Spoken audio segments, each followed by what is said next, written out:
روایات میں یہ کہا گیا ہے کہ حدیث کو قرآن پر پیش کرو، اگر تو قرآن کے موافق ہو تو اسے قبول کر لو، اگر موافق نہ ہو تو اس کو رد کر لو۔ حدیث کو رد کرنے کا جو اصول ہے، ایک اصول یہ بھی ہے، ایک روایت جو کہ قاضی ابو یوسف یعقوب بن ابراہیم اسی سے منسوب ہے، کی کتاب ہے الرد علی سیر الاوزاعی۔ حدیث یہ ہے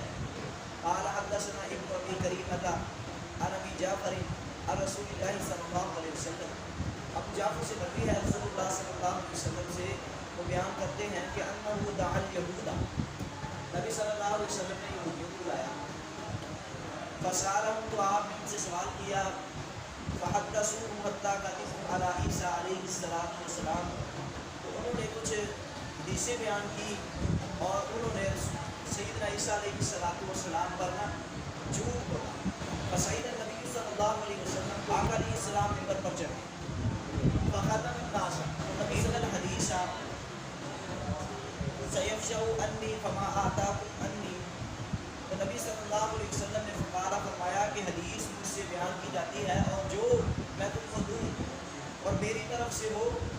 اور یوافق القرآن فہو عنی، جو تم قرآن کے موافق ہو وہ میری طرف سے ہوگا، فما آتاکم انی،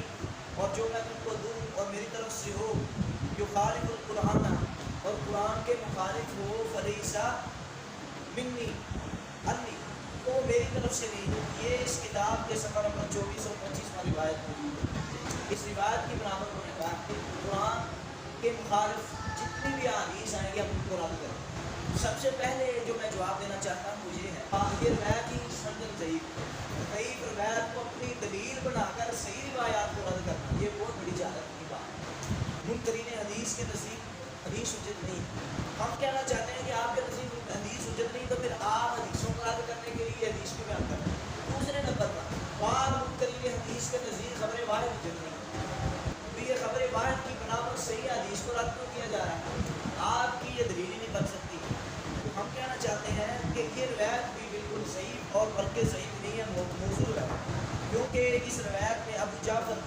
اور ابو جعفر سے مراد عبداللہ بن مسعر الہاشمی ہے، التاریخ الکبیر بالبخاری کی 30 جلد صفحہ 168 میں لکھا ہوا ہے، اور سکاق ابن حبان 6 جلد صفحہ 226 میں اور صفحہ 262 میں یہ بات موجود ہے، اور اسی طرح تاریخ بغداد کی 8ویں جلد صفحہ 292 اور اخبار اصفہان کی جلد نمبر 1 صفحہ نمبر 305 ہے۔ ان کتابوں میں لکھا ہے کہ اس سے مراد عبداللہ بن مسعر ہے۔ اب دیکھتے ہیں کہ عبداللہ بن مسعر یہ کیسا آدمی ہے۔ دوسرے نمبر پر ان کے بارے میں اخبار اصفہان کی پہلی جلد صفحہ 305 میں بھی لکھا ہے کہ ابو جعفر سے مراد عبداللہ بن مسعر ہے۔ امام احمد بن حنبل رحمۃ اللہ علیہ فرماتے ہیں کانا یضع الحدیث ویکذب، وہ حدیثوں کو گڑتا بھی تھا اور رسول اللہ صلی اللہ علیہ وسلم پر جھوٹ بھی باندھتا تھا۔ تو امام یہ بات کتاب الجرح والتعدیل کی جلد نمبر 5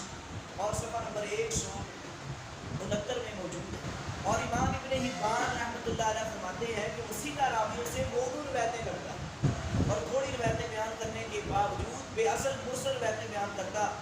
اگر وہ سکہ راویوں کی موافقت بھی کرے تو اس کی روایت سے استدلال جائز نہیں۔ تو یہ بات بھی کتاب المجروحین کی 2 جلد صفحہ 24 میں لکھی ہوئی ہے۔ اور امام ذاہبی رحمۃ اللہ علیہ نے دیوان الضعفاء والمتروکین کے صفحہ نمبر 2313 میں لکھا ہے کہ یکذب، وہ جھوٹا تھا، وہ جھوٹ بولتا تھا۔ ثابت ہوا کہ یہ شخص خود مجروح ہے اور کذاب آدمی ہے۔ یہ کتاب کہ جس کتاب کا حوالہ دیا گیا ہے کتاب الرد علی سیر الاوزاعی میں یہ بات موجود ہے۔ یہ بات آپ دیکھ سکتے ہیں کہ قاضی ابو یوسف سے یہ کتاب بالکل ثابت ہی نہیں ہے، تو اس کی تفسیر جو ہے شارح الحدیث پچھلے صفحہ نمبر 53 اور شمارہ نمبر 19 میں اور 54 پر لکھی ہوئی ہے بات کہ یہ روایت ہے بھی موضوع، اور قرآن مجید کی یہ ہے جس کے خلاف اللہ نے قرآن مجید میں فرمایا وما آتاکم الرسول فخذوہ وما نہاکم عنہ فانتہوا، جو رسول تمہیں دے اسے لے لو اور جس سے روکے اس سے رکو۔ تو دوسری روایت جس روایت کی بنا پر حدیث کو رد کیا جاتا ہے وہ اذا روی عنی حدیث فعارضوہ علی کتاب اللہ، کہ جب روایت بیان کی جائے نبی صلی اللہ علیہ وسلم نے فرمایا مجھ سے کوئی حدیث روایت کی جائے فعارضوہ علی کتاب اللہ، تو تم اس روایت کو کتاب اللہ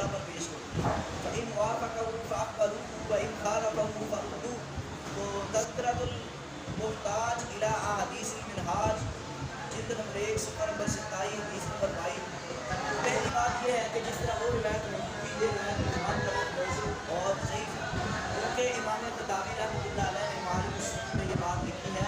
اس روایت کو زندگین نے بیان کیا تاکہ احادیث کا بہت سا حصہ ویسے دنیا سے ختم ہو جائے۔ اور نور الانوار کے حاشیہ میں علامہ اللہ جی حنفی نے اس روایت کو بیان کرنے کے بعد بعد لے کر آئے ہیں، انہوں نے بھی ثابت کیا ہے کہ اس کو زندگیوں نے بیان کیا ہے۔ اور عبد الحی نے بھی سفر العمالی کے صفحہ نمبر 462 پر پوری تفصیل کے ساتھ یہ ثابت کیا ہے کہ یہ روایت موضوع غلط ہے، اور یہاں تک کہ سیوطی نے بھی اس کی بڑی تقدیر کی ہے اس روایت کو بیان کرنے کے بعد۔ مفتاح الجنہ کی احتاج بسنہ صفحہ نمبر 10 اور صفحہ نمبر 10 سے لے کر 21 تک بحث کی ہے، اور یہ خلاصہ یہی ہے کہ دونوں روایات موضوع غلط صحیح اور ان